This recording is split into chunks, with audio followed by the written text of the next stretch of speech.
You're listening to Fear in the Southwest podcast. This is Drew. I'm Stephanie. I'm Jason. And I'm Lewis. Welcome back, all of our creepy friends. So we get to do a part 2 of this creepy storytelling. It'll be fun. Sorry, I wanted to do the Jason thing. You know that. It's fitting because your name is Jason, Yeah. right? Exactly. Okay, what am I getting myself into here? I don't know. You have the worst name of all. Because You usually get to 9 start. times out of 10, people with No, name I'm Lewis not usually starting. die. What? What? What? Have you not noticed that a lot of times if there's a Lewis in a group of, the survivors, they're dead. They're not usually the last survivor. Where are you getting all these statistics from? Google. 1, that, and 2, watching the movies. See, I don't just watch it for entertainment. I watch it for analytical purposes. But he doesn't know how to analyze anything. Yes, my analysis comes out as random thoughts. I'll admit. Anyways, like Andrew was saying, yeah, you get to start us Oh, off. no. I just start off. No. All right, in all fairness, he'd kind of... I'm walking into a show that I have no clue what I'm doing. So Okay, I was gone last week. I vote Stephanie then. But I did it last time. I was Jason. supposed to Damn, go. That's right. I guess it's between me and you, huh? Yeah, here we go. Rock, paper, scissors. Wait, is it... Rock, Go. paper, scissors. Go. You're forgetting the go. Oh, There's 4 God. steps. It's rock, paper, scissors, then go is when you do the thing. East Coast thing, got it. East Coast thing, that's how it That's always what is. No, you that's do. an East Coast thing. No, Paper, is it? scissors. Seriously? Yeah. Rock, paper, scissors. Rock, paper, scissors. Rock, paper, scissors. All right. But we fine. can We'll- do the go. That's fine. Yeah. That's fine. We'll go your way. Ready? Yeah. Rock, paper, scissors. Shit. Andrew starts. All right. See, when I do the Unless 4, you wanna do I'm best of guaranteed winning. 3. If I do the 3, yeah. No, I take that win. I'm running. That just means Lewis has to go second now. Oh. Oh, Jesus. Or unless we go this way. Well, we could always go. We'll Oh, go wait. counterclockwise today. 1, 2, 3. Oh, we'll go in mic order. 1, 2, 3, 4. Well, not quite that way. It's 1, 2, 3, 4. So it's. I'm not 3. So you guys can do like a. You guys. We're going to get tangled. Counterclockwise works. All right. It's the campfire weirdest way split. of twister imaginable. Word twister. That's too funny. I heard that and I was like, what's that sound? Especially when he's over there rotating I his know. neck. You're hearing it like, Are you good? it's like, don't mind us. We're just, old and cracking. Someone tell Wild Wayland he does not need to agree with that. Okay, if y'all want to hear some real crackling and popping. Yeah, we can hear that. Oh, wait, turn off the campfire. Just barely, but it's there. My hip does that. My hip and my shoulder. But it's painful when the hip does it. We're all just cracking. Yeah. Snap, crackle, pop. Rice Krispies. It was shoulders and elbows. All right. Start us off there, Andrew. Oh, he has to start the fire back again. It's not my fault he extinguished it. I told him where the loo was. He didn't believe me. I thought you said something.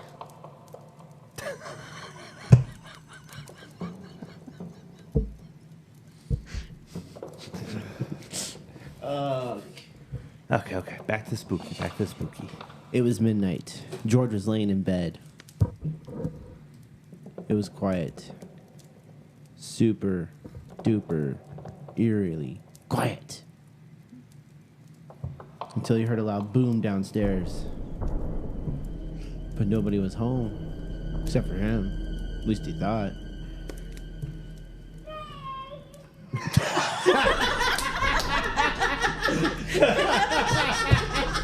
That was perfect.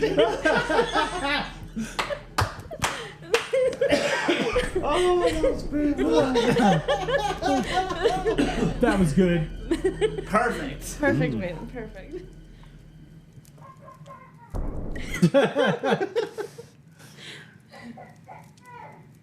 He's making fun of us.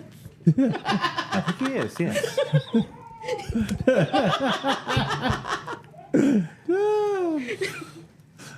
Oh God, my stomach's gonna be hurting by the end of the day today. Mm-hmm. Anyways. Okay, so it's George. George. Okay. George. All right, Of the so jungle. so George gets downstairs, right?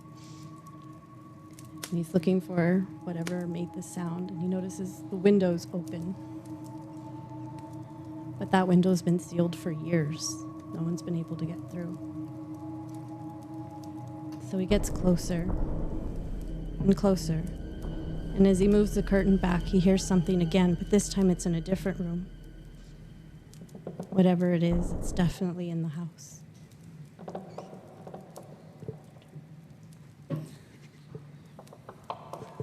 So, he decides to go investigate the other room. But when he opens the door, there's nothing in there. None of the windows look like they've been touched. The door was still locked from when he had to unlock it. Everything was as if nothing was there. So he walks around looking, moves apart the curtains, opens the closet door, still nothing. The quiet has returned. So he leaves the room, goes back to the first room, tries to shut the window, but can't. It won't move. He remembers, well, this is the reason why it's been sealed, is no one could ever open it. But I figured once it was open, it could be closed, but it won't. Then he hears something. Sounds like it comes from the kitchen. Weird kind of almost skittering noise. He goes into the kitchen to check it out.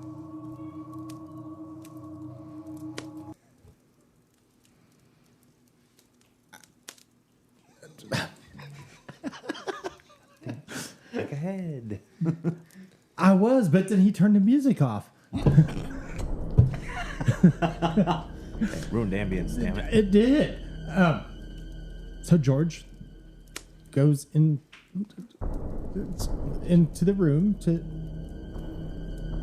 but he notices something when he pulls the curtains back. He notices a doll.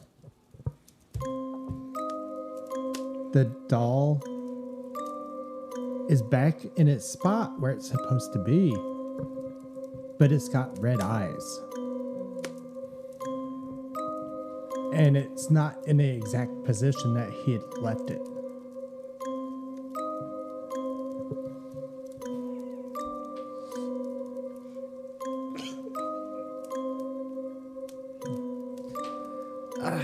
All right. So George remembers this doll never had red eyes before. Why is it turned crooked in the box? But suddenly there was a little squeak. Not a mouse squeak. Like an eerie squeak.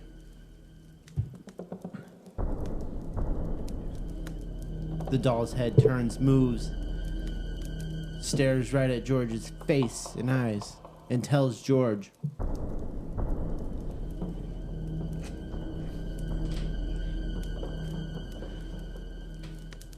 Where's my mommy? See, George was a doll collector, and he had just picked this one up from Marketplace maybe 2 weeks ago. He had taken off all her clothes and redressed her in new ones. He even did her hair differently. His favorite thing was to take old dolls and modernize them. Make them more fashionable, more relatable. This one became his favorite, though. He even had her sleep next to him.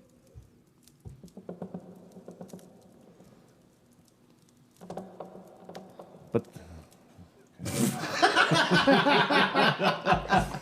Sorry, the whole sleep next to him thing. So, okay. In a chair. But- What he couldn't figure out, though, is when he went to bed that night, the doll... Made that noise. No. He remembered putting the doll on the chair, out of the box. And when he left the room to first come down for the first noise, the doll was still on the chair. But now here's the doll in its box, in the original spot it was in the kitchen, asking, "Where's my mommy?" Because he looked around, unsure, because the mouth of the doll did not move. He's unsure, was it actually the doll? So he goes over to the doll, opens the box, pulls her out, and looks her over. After flipping her over to the back to double check, the doll flips back around, the eyes are back to normal. He's thinking, I must just be sleep deprived. He tries to go back to bed. When he gets back to his bedroom, he hears more noises. He gets back up. He sees the doll in the hallway carrying a butcher knife. She's clawing at the door with the butcher knife. And her eyes are changing all sorts of colors.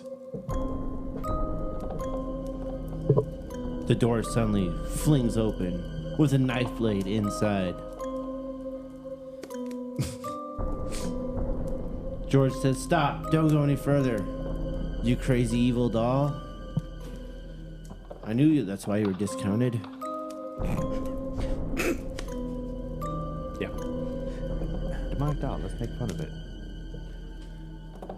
You were my favorite doll. Why are you doing this to me? Huh? Why? And the doll just simply says, I'm trying to find my mommy.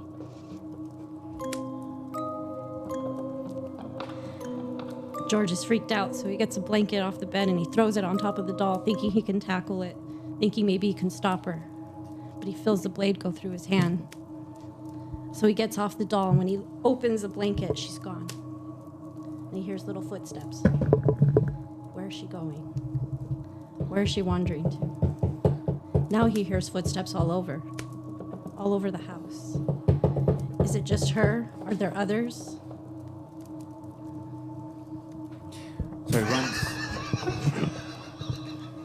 He immediately runs over to the doll room, where he keeps all the dolls on display as well as his workshop. He flings the door open, flips on the light. There's no dolls. Every shelf is bare. He looks at the workshop. All the dolls that he was in the process of repairing, all the parts are gone. He can't figure it out. He said, "Where's my dolls? Where did they go?" So he goes over to his workbench and notices another thing. His tools are gone. All of his sewing, he looks over in the corner to where his sewing equipment is, where he mends the dresses. They're gone. It's bare. All the thread's gone. The needle's gone. He runs back out into the hallway, looks left, right, doesn't see anything. He starts hearing the multiple little footsteps all over the place. He's running through the house, flipping on every light in the house, till he gets to the door that the doll was carving it with the knife, which is now shut again. He opens the door and screams. Every doll that he owns is in the room. Some are holding other doll parts. Some are holding tools. Some have needles. Some have thread. The ones with the needles and thread are working together to put the thread into the needles. One doll jumps at George, knocks him to the floor. There's 200 dolls in this room. with only George. And The dolls start chanting together in unison. You're gonna become one of us. You're gonna become one of us. And then his favorite doll, to find my mommy.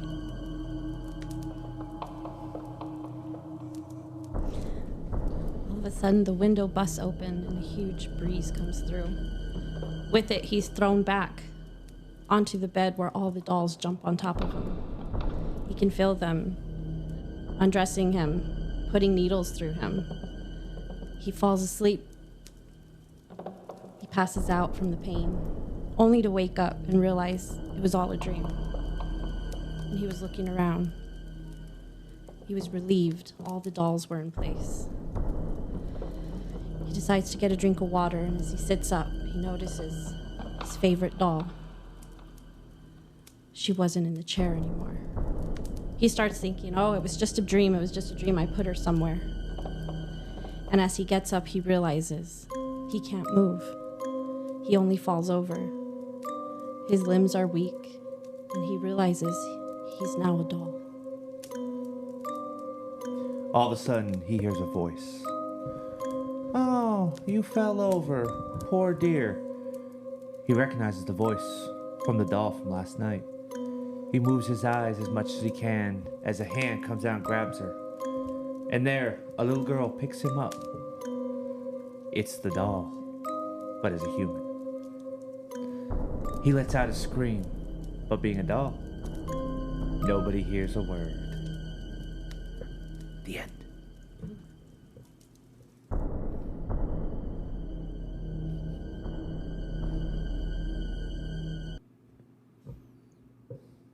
How the tables turned on that one. I can't believe he was following along with where I was going with it. Holy shit. Or that last part with the going to the room with all the dolls, I was thinking the exact same fucking scenario as you're over there describing. I'm going, oh my god, he actually caught on. I swear I saw a movie that had a similar premises where a guy with a twist ending at the end there, the person is the Half thing. Chucky and half Twilight Zone. Oh, yeah, there's the Twilight Zone where she becomes a doll. It was a babysitter. I And thought so. Yeah, it was a babysitter. And the I've never little girl seen had all Twilight, these- so I didn't know on that. She had all these dolls. and Twilight Zone, She right? ends up, Twilight Zone. Yeah. Yeah, not that vampire No, not that bullshit. time. No. Bullshit. I'm sorry. Vampires are supposed to be deathly afraid of the sunlight because it kills them. Them, they sparkle. Yeah, they're sparkly. What do you expect from a bunch of gay boys? recording. I love it. Sparkle! Spark, spark, sparkle. Mm-hmm. All right, who's starting the next story? No, he just started it. Therefore, we're going counterclockwise. Therefore, it's Miss Stephanie. Okay.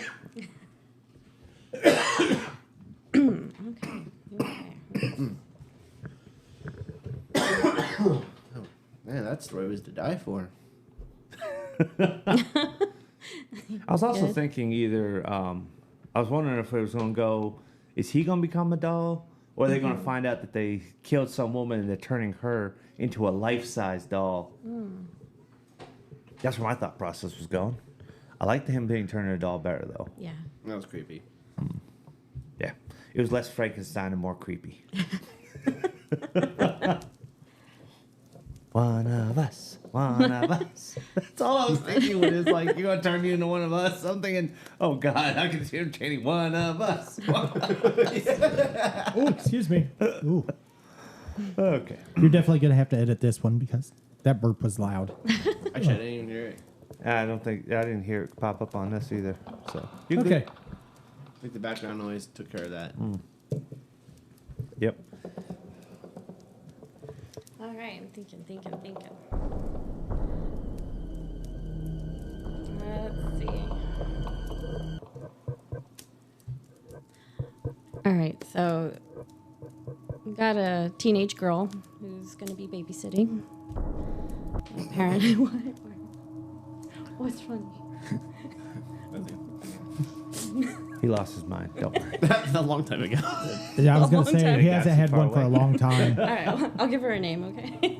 All right, so we have Millie. Millie is going to be babysitting. What's wrong with Millie? No, All right. I don't know. What is wrong with Millie? I don't know if you rolled your eyes. Okay. I didn't We're about know to find out with this story. Yeah. All right. So Millie's babysitting. You know, the parents, you know, they're going on date night. They haven't really had a romantic night in years. And so Millie, you know, she's the daughter of a family friend, and she decides that she's going to take on this job. You know, there's only 2 kids, and they've already been put to bed. All she has to do is sit there, and if they cry, go check on them. That's all she has to do. So she's there watching TV, and she keeps hearing noises. She keeps hearing, not crying, but some kind of sound. So she keeps turning the TV down. What is that? But it doesn't sound like it's coming from upstairs where the kids are. So she walks through the house, still nothing. At this point, she realizes she's behind on schoolwork, and that's probably something she should do, is get to it. So she sits back down on the couch, and when she turns off the TV, she sees her reflection. But she's not the only one there. There's someone next to her. She turns her head to where the person's sitting, but there's no one there. She looks back to the reflection. The person is gone. She rubs her eyes, thinking, oh, am I this tired? I shouldn't be. I'm normally still wide awake at this time. She gets up, does another cautionary walk through the house, checking everything, double checks the kids, makes sure they're okay. They seem to be fine. She goes back to the living room. She looks at the TV. No one around her in the reflection. She sits down, opens up her school book, starts working. All of a sudden, she hears what sounds like someone walking. Some heavy-ass footsteps right there. She looks around and goes, that sounds way too heavy for the kids. She gets up, and she thinks, I'm going to go investigate again. She's walking around the house. She goes into the kitchen. She feels a presence of some sort. She can't see anything, but she feels it. Like something just staring into her soul. When she leaves the kitchen, it follows her. Whatever this thing is, it has her freaked out. She is thinking about calling the police. But when she picks up the phone, there is no dial tone. Well, with the phone not being an option anymore, she turns around, looks around her surroundings, nothing. But as she walks by the mirror on the wall, she can see this dark, evil figure following her menacingly. Want to try that word one more again? No, I don't. Carry on. She runs down the hallway, quickly opens the kids' room's door to make sure they're sleeping. They are sound asleep.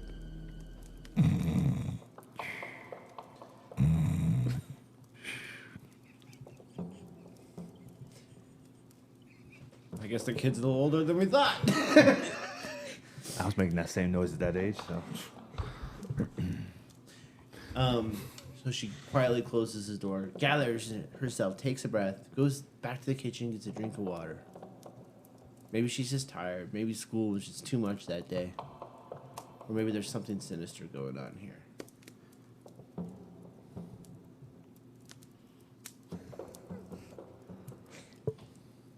Then she starts to hear a lullaby. She hears a woman singing faintly. Twinkle, twinkle. Oh, God. What have we said about singing? Disturbed by the sounds. Checks out. She arms herself with a knife. She goes back upstairs to check on the children. And then she realizes the baby's gone. It's not in the crib. She looks around. She goes to the other kid's bed. Maybe they're sleeping together. Maybe he got out and took him. But the other kid is sound asleep. She puts the knife down. She goes running through the house, opening every door. Where can this baby go? The baby could crawl. But how would it escape without crying or hurting itself? Then she hears the lullaby again. This time it's downstairs. Just then she walks down and she sees the rocking chair moving. And she sees the baby. It's perched up like it's on someone's lap, being rocked to sleep. She sees the figure, but it has no face.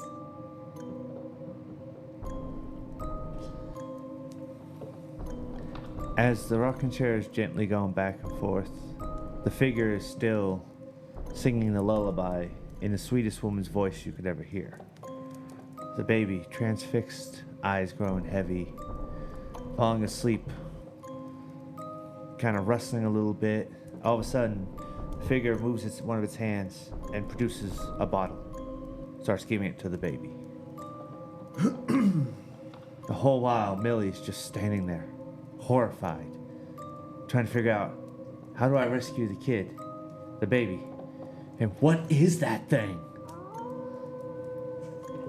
After a few minutes, the baby seems to have fallen asleep. The bottle disappears. And then the figure stands up, turns around and starts heading towards Millie. Millie, frozen with fear, unknowing what to do, tries to think, where'd I put the knife?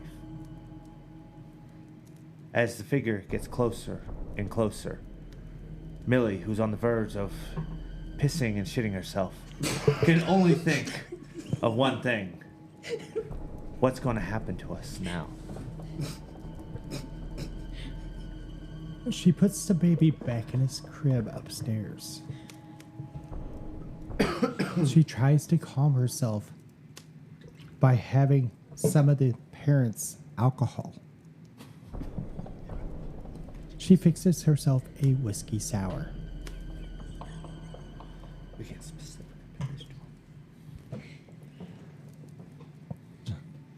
Once she's drank the whiskey sour, she starts hearing more noises. She also sees the figure again, but this time it has a face of a wrinkly old woman that looks to be 120, 130 years old. The woman says to her, "Why are you stealing my grandchild? And why will you not let me see it?"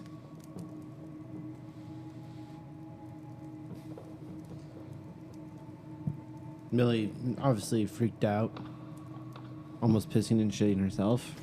Still, she doesn't know what to say. I'm just babysitting. These aren't your grandkids. Who are you? And what are you doing in here? The witch figure gets really close to her, up in her face, breathes down her throat.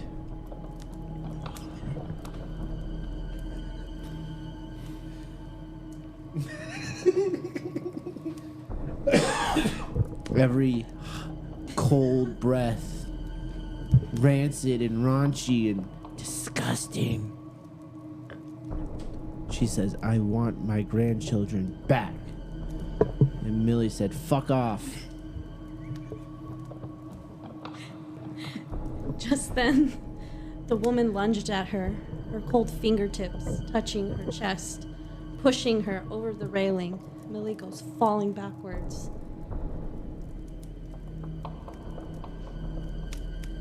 Meanwhile, as she looks up, You looked at like, Sorry. take over, and then you're like, back in it.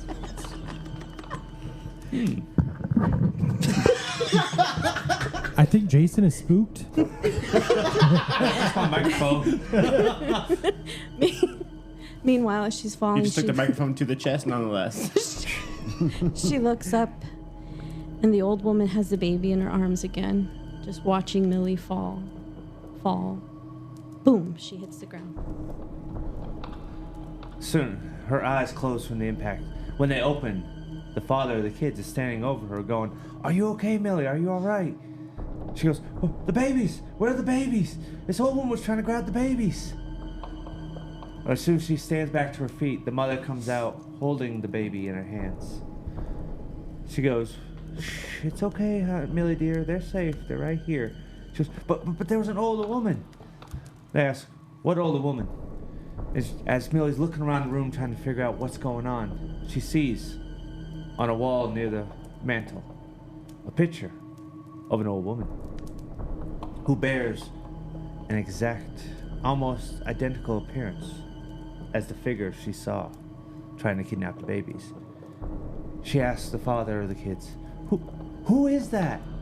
Father looks over and goes, "Ah, that would be my great-grandmother. She died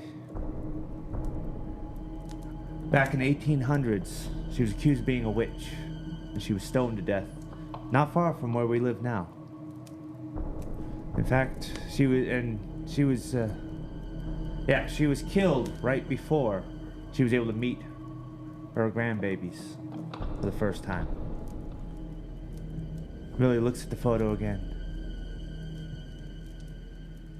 That's the woman I saw. But she tried to kill me by pushing me down the stairs and saying I was stealing her grandchildren. What kind of person would do this? Why would she come back so many years later to try to meet her grandkids? It was right then there, the mom with the baby turns, and in an instant, turns into the witch. The end. I would have gone with start singing the lullaby to the baby who started rustling in her arms. The exact same lullaby as the witch. That's The how you end. should have gone. There you go. The end. Instead of her turning into her, instead she starts doing it like she got possessed. That's how you should have ended the story. I mean, yours was good too, but I think No, mine. it wasn't. Crap. Oh, Now that Excuse one me. got Good one. caught. That one got caught. The campfire was not loud enough for that one. Oh, No. pardon me. Oh, Smoke break. Yeah. It's your turn, Jason. Yes, it is. Let's see.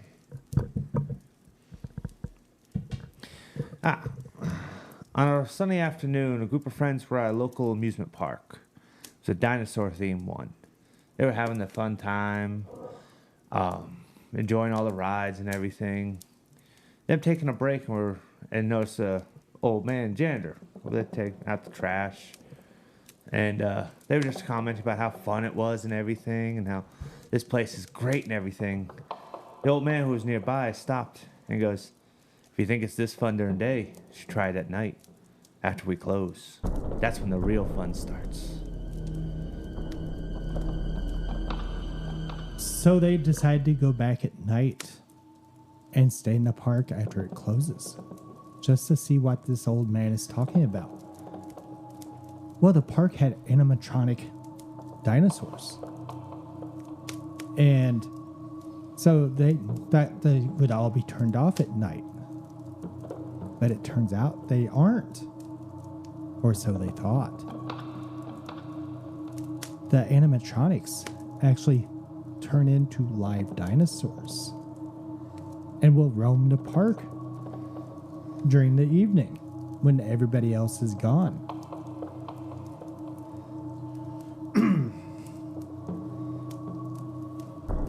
So as they enter the amusement park, they sneak in. They found an opening. They didn't know there was live dinosaurs.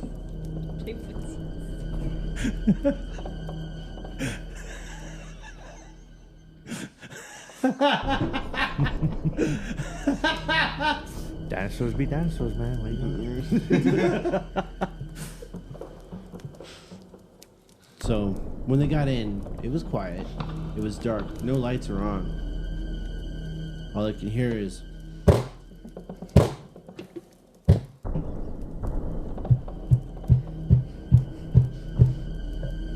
and some weird animal noises that I'm not going to attempt. They're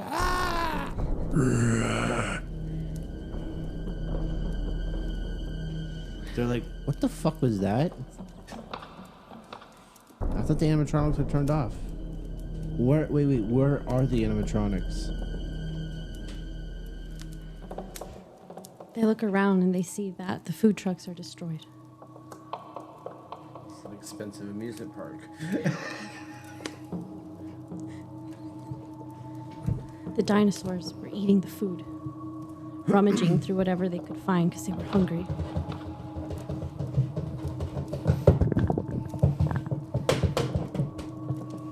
They wanted to get close enough to take a picture. No one would believe them. But they forgot to turn off the flash. The dinosaur was steady, perfect. Camera ready. He takes a picture. It flashes. And he hears the worst shriek of his life as it whips around and looks at him. I think we just heard the worst shriek of our lives, too. They fucked up.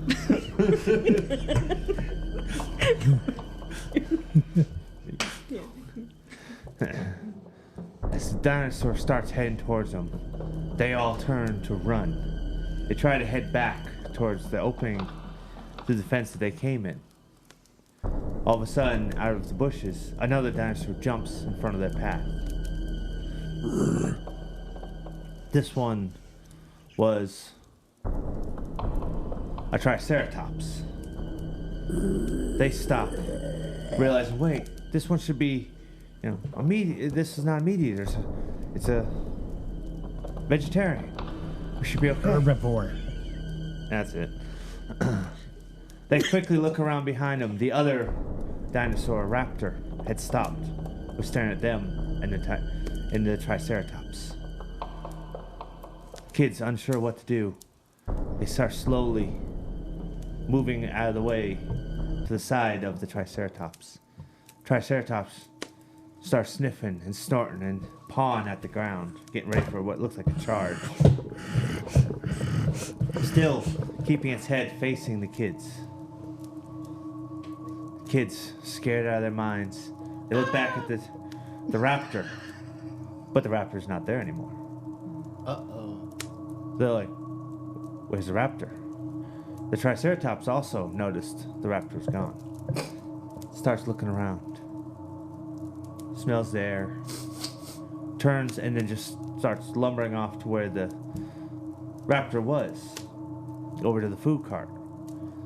Kids, still scared, unsure what to do. They see a gift shop. They immediately head over there and notice it's unlocked. So they all go inside. Where they find pterodactyls. But the person who runs the gift shop was still there. The pterodactyls are attacking the gift shop owner and making minced meat of them. The kids, at this time, when they see the minced meat shopkeeper, wet themselves. Some throw up. Others downright shit themselves. And the pterodactyls get the smell from one of the teenagers. And they start moving toward that teenager. Billy, run now! Says Jimmy. Get the hell out of here. They're gonna eat us alive. No souvenirs for us today.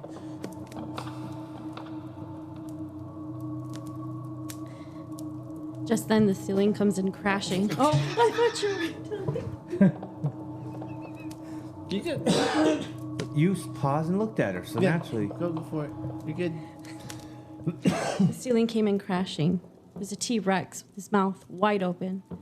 He scoops up the teenager, bites him in half, and his legs fall through. His friends just stunned. They want to scream, they want to run, but they know they can't. They have to stay completely still.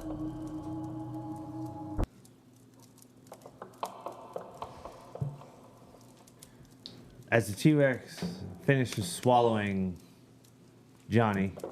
Who's It was Billy, not Johnny. Oh, was Billy that got killed? Oh, my bad. couldn't Sorry. remember his Billy. And neither could I. As the T-Rex finishes Billy, the pterodactyls let out a screech. A couple of them lunge. A couple of them lunge at the T-Rex and start. No, I didn't say they shat on him. I said they lunged at him. Anyways, they start attacking the T-Rex. The T-Rex starts fighting back, shaking its head back and forth. The teenager realized with him.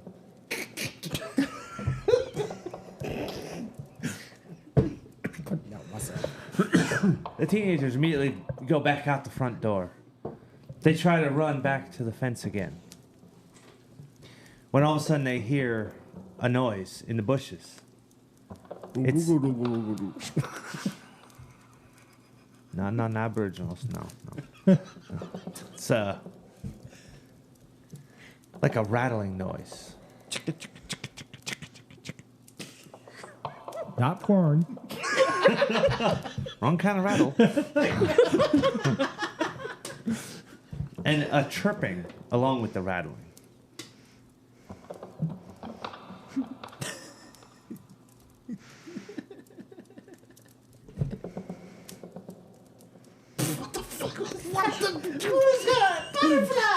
No, it's that one. Dilophosaurus. The what? The damn acid spitter. Oh. Oh. It's like a. Okay.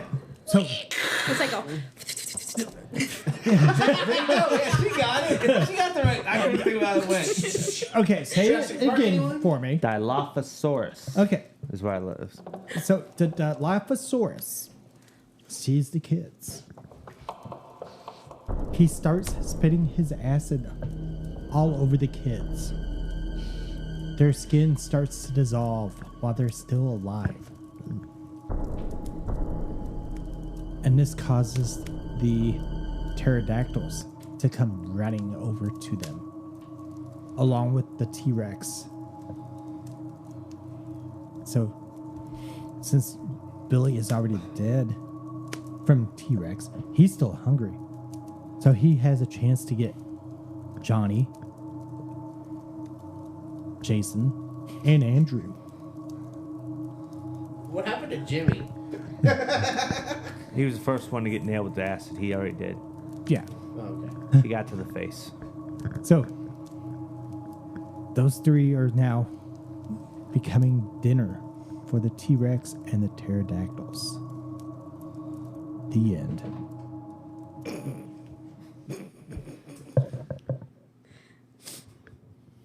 That's not how you kept yourself and Stephanie out. Although I was going to think that Stephanie was going to become the final survival girl, to be honest with you. She only got a little bit on the leg, was able to crawl away. What? Oh, her. Oh, yeah, we She got only that, has like, little her legs, and but Lewis. she can only crawl away. Well, she got hit with it in one of the legs. Oh, we could have made it where Hit with what? the acid. The acid. Oh. The acid from. Yeah. I'm all. She got hit in the The leg. acid from that. I'm trying to think, the long story. I can't remember how the thing goes. Damn Yeah. jazz hands. How's that supposed to help me with whatever it was? That was like I knew what you're talking. that was literally like Roller Coaster Tycoon meets Jurassic Park. It was. We could have, since he threw our names out there, we could have had these two crawl away because he got nailed in the foot by one. She got nailed in the leg, so they're crawling out. And Lewis gets eaten by the raptor that disappeared earlier. With I forgot Stephanie about the followed raptor. right behind by a second raptor out of the side. And then we could have killed them all off that way. Who needs this final survivor? Excuse me. That'll have to be edited out. Oh, actually, it's not just Roller Coaster Tycoon meets Jurassic World. It's Roller Coaster Tycoon, Five Nights at Freddy's, That's what I was thinking. and Jurassic Yeah. World combined. The animatronics. All right, Too Lewis. much of that. You're Especially up. with him bringing them all to life. Hey, I had to. That was a good idea. I didn't even think of that one. I was going to leave him as animatronics, but turn them to real life, though. Even better. That's how they get fed. Your southern hospitality just came out there. This had to be fed. All right. Now I'm hungry. A dinosaur? Not for dinosaur. Maybe I am a dinosaur. Roar. No. What Anyway, if they do taste like chicken? checks out. How does that relate to them? I've only Anyway. had alligator, and that was Yeah. Yeah. that's okay. I didn't Not really bad. like it. Does it taste like chicken, like everybody says? I don't know. Well, not I quite. couldn't identify the taste. It was a bit on the gamey side. Yeah, and they breaded it, so I put it in ketchup because it was like. Jason's had camel. Oh, that's right. Camel's good. Every time I say camel. It's not quite as grisly as say like deer meat. It's definitely more akin to beef, but it definitely doesn't taste like beef. It's got a very unique taste that's just hard to describe. But it was so good though. Okay. This one is harkening back to my youth camp days. Oh, way back in the 20s.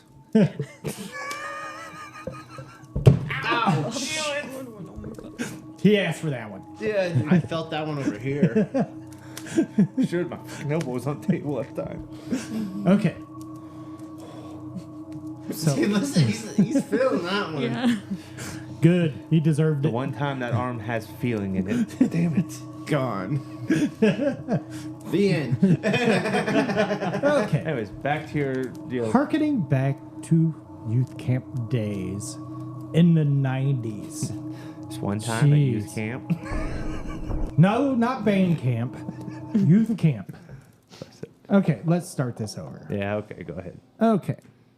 Middle of the woods in southern Illinois.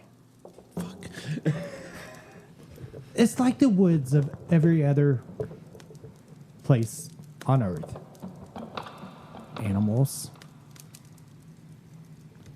Weird happenings. So we're at the camp. We hear noises coming from the showers. The shower was in a separate building that we had to walk to get to from our cabins. And we could hear a lot of noise coming from the showers. But nobody was supposed to be in the showers at that time of night because it was midnight. And so the counselor went out to investigate. He did the bed checks to make sure everybody was in bed. So he started walking to the shower. As he approaches the shower room, he sees the lights are flickering on, off, on, off. The door slammed shut, but there was no one behind it. There's some weird crinkling noises, and all the water is turned on in the showers. He's like, well, everyone's in bed. Who the heck is that? So he approaches the door slowly, steadily, turns on his flashlight, but it explodes.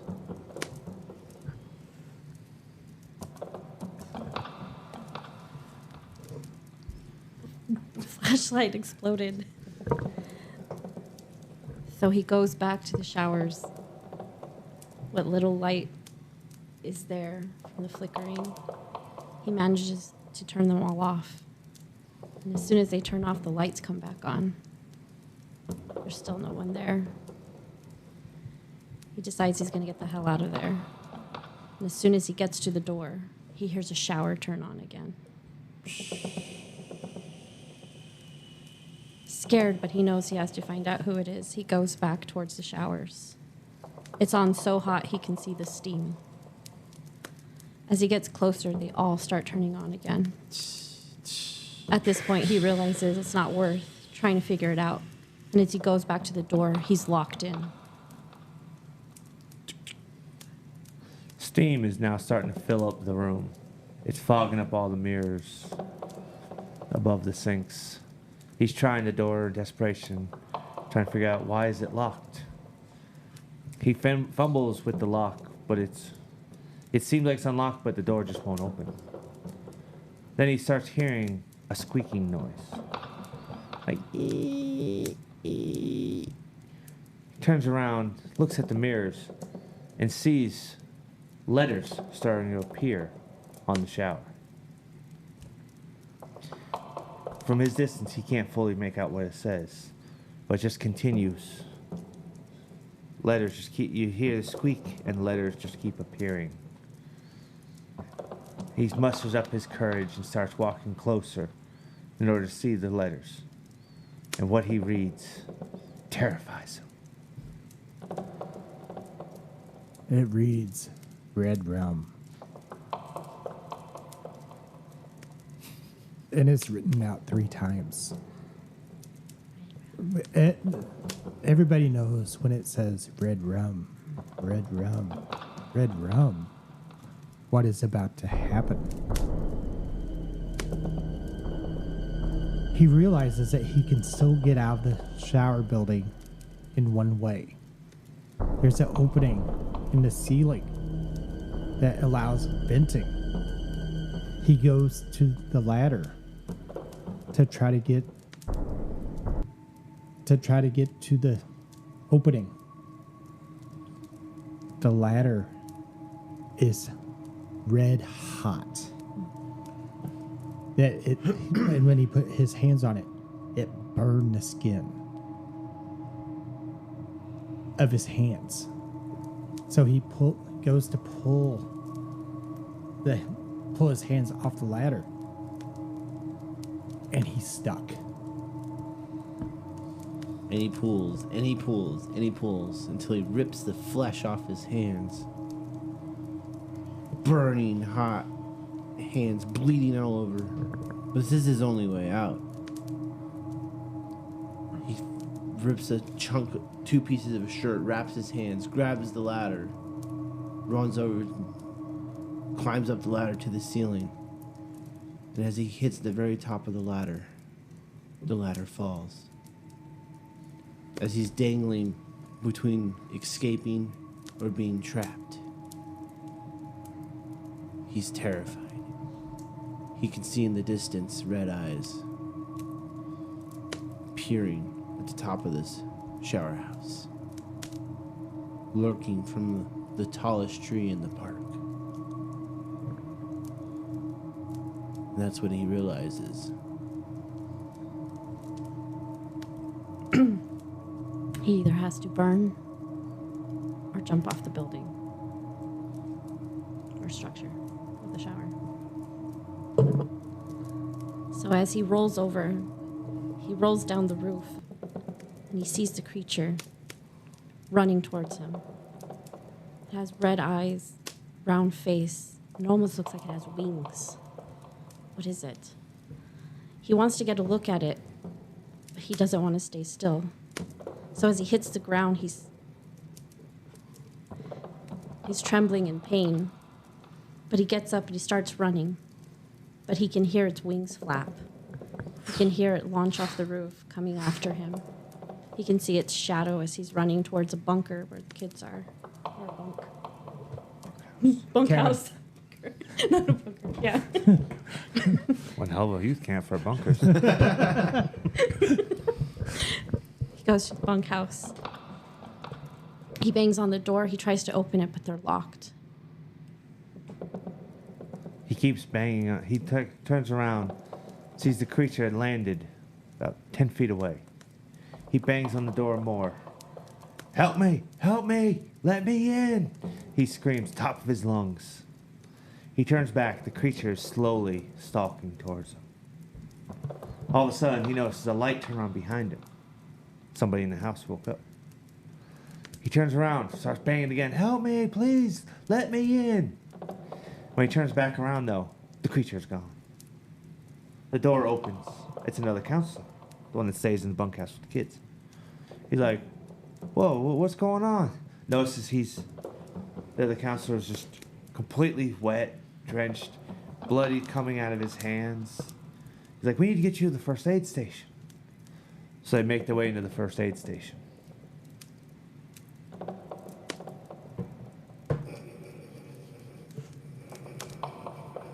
The gory part's your turn.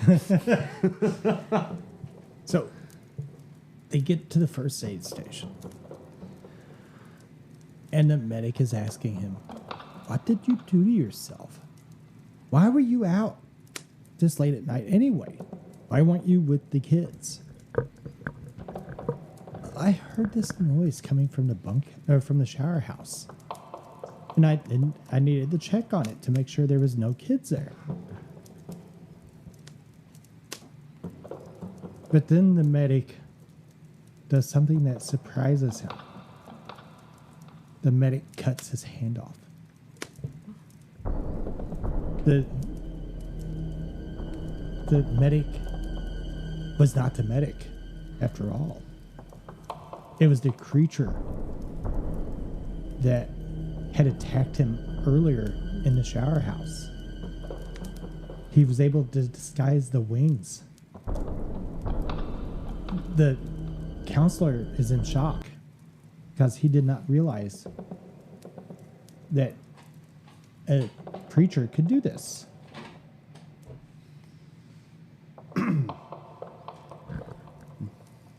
That's when it realized all the rumors were true.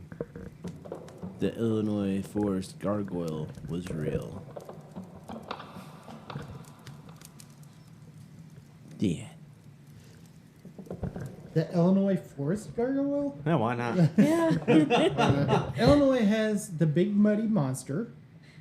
Mm-hmm. And that's it. Well, there's a gargoyle now. Yep, now there's a gargoyle. Okay. Interesting. This show will definitely have to be edited. Just a little bit. My belches. Want to take a smoke break? My snorting.